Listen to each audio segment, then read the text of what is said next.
পেরেছো? আজকে তোমার অবস্থান কোথায়? আল্লামা দেওয়ার হোসেন সাইদি বলেছিলেন যে আমাদেরকে তোমরা মৌলবাদী বলো, অপেক্ষা করো মূল থেকে যদি ঢাকা দেই একই ধাক্কাতে মামুরবাদ দিল্লি যা পড়বা। কোথায় আছে এখন? মামুর বাড়িতে তো আছেন নাকি বলেন? সম্মানিত ভাইয়ের আমার, আইনাঘরের দৃষ্টান্ত আপনারা, আইনাঘরের বক্তব্য আপনারা শুনেছেন। যারা বেরিয়ে আসছেন, আমাদের ব্যারিস্টার আরমান ভাই, তিনি একজন ব্যারিস্টার মানুষ। তিনি যখন ভিতরে তাকে ধরে নিয়ে গেছেন, আর বেরিয়ে আসার পরে তার চেহারাটা দেখলে কোনো বিবেকবান মানুষ ঠিক থাকতে পারবে না। আমাদের ব্রিগেডিয়ার জেনারেল আজম আবনি ভাই, তিনি একজন সেনাবাহিনীর চৌকস অফিসার। তাকে এইভাবে একইভাবে নিয়ে 10টি বছর পরে আজকে যখন ফিরে আসছে, একজন পাগলে পরিণত হয়ে গেছেন। এইরকম হাজার হাজার আসবে, হাজার হাজার ব্যারিস্টার আরমান, বাংলাদেশের জমিনে তুমি পাগল করে যাদেরকে ঘুরিয়েছ, এই মানুষের চোখের বিনিময়ে, পানির বিনিময়ে আজকে বাংলাদেশে তোমার জনগোষ্ঠীর স্থান হয় নাই। সম্মানিত ভাইয়ের আমার, বাংলাদেশের জমিনে নয়, গোটা বিশ্বে সরকার পতন হয়েছে, গেছে আসছে, এটাই ইতিহাস, এটাই বলে, কি বলেন তাই না?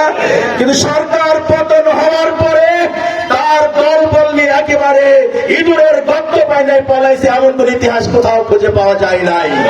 কিন্তু বাংলাদেশের জমিনে বাংলাদেশ আওয়ামী লীগ তার নেতা কর্মীরা সেই অপকর্ম করার কারণে আজকে বাংলাদেশে পরিচয় দেওয়ার মতো সুযোগটুকু তাদের আর হয় নাই। আমি তো পূর্ব অনেক জায়গায় বলেছি যে আমরা বাংলাদেশের জমিনে আমাদের উপরে তোমরা যারা নির্যাতন করো, নিষ্পেষণ করো, আমরা তো আজকে বুক ফুলিয়ে মাথা উঁচু করে আমরা পরিচয় দিই বাংলাদেশ জামাত ইসলামীর কর্মী। আমার বাড়ি ভাই বসে আছে, বলেছে আমরা বিএনপির কর্মী। আমরা কোনোদিন মাথা নুচা করে বলাই বেড়াই নাই, কিন্তু তোমরা এমন কর্ম করেছো। আমি কথা বলেছিলাম যে আমি তো, যারা আওয়ামী লীগ করেন তারা বলবে আমি তো আওয়ামী লীগ করেই নেই, আমার বাপ দাদারাও কোনোদিন আওয়ামী লীগ বলবে। জানেন যে কর্মটা করেছে এটা বলার মতো অবস্থান নাই, লজ্জাতেও বলতে পারবেন না, আবার যাদের প্রতি অবিচার করেছেন তার কাছে দাঁড়াতে সাহসটুকু পারবেন না। বলেন আজকে কোথায় এত বড় একটি দল, এত বড় একটি দল, এত বড় একটি জনশক্তি, এত বড় একটি গোষ্ঠী, এত বড় ক্ষমতাধর লক্ষ্য, আজকে খুশকি বেগম কোথায় তার অবস্থান? কারণ একটাই, মানুষের প্রতি এমন কোন অন্যায় অত্যাচার অবিচার ছিল না যেটা করে নাই। এই অন্যায় অত্যাচার হত্যার সবচেয়ে বড় শিকার হয়েছে বাংলাদেশ জামাত ইসলামী। কি বলেন? বাংলাদেশ জামাত ইসলামীর উপরে যে অন্যায় করা হয়েছে, যে অবিচার করা হয়েছে, আমাদের নেতৃবৃন্দকে বন্দুকের নল গাদের পরে আদালতের ঘাড়ে রেখে জেলখানার ভিতরে যেভাবে হত্যা করেছে, এইরকম অত্যাচারের একটি অংশ যদি বাংলাদেশ আওয়ামী লীগের পরে হতো, তাহলে চিহ্নটুকু এমনিতে পাওয়া যাবে, তাহলে আরো আগে হারিয়ে যেতেন। আল্লাহ তাআলা রক্ষা করেছেন। কে রক্ষা করেছেন? রক্ষা একমাত্র আল্লাহ তাআলা করেছেন। কেন করেছেন? আমরা আমাদের ব্যক্তিগত কোনো কথা বলি নাই, বাংলাদেশের জনগণের কাছে আমরা একটি মাত্র দাওয়াত দিছি, কালেমার দাওয়াত। আসো আল্লাহ রাব্বুল আলামিনের জমিনে আল্লাহর দ্বীন প্রতিষ্ঠা করবে মুসলমানের, এটাই দাওয়াত। কি বলেন?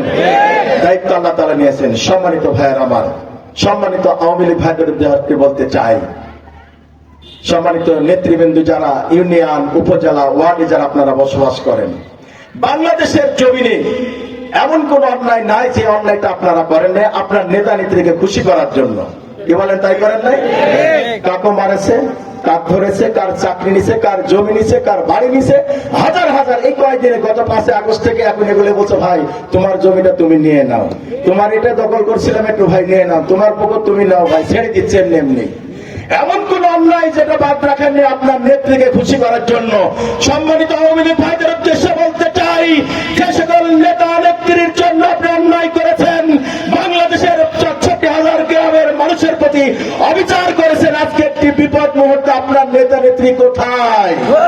আপনার কথা খেয়াল করে নাই। কদম সিরা নেতার অন্যায় করেছেন, আজকে পাশের বাগাতি কাছেই বড়াইগ্রাম উপজেলায় যারা অন্যায় করেছেন, আপনার নেতারা আপনার জন্য একেবারে খেয়াল করে নাই। আমার জন্য যারা অবিচার করেছে তাদেরকে ফেলে কিভাবে আমি মামুর বাড়ি দিল্লি চলে গেলাম।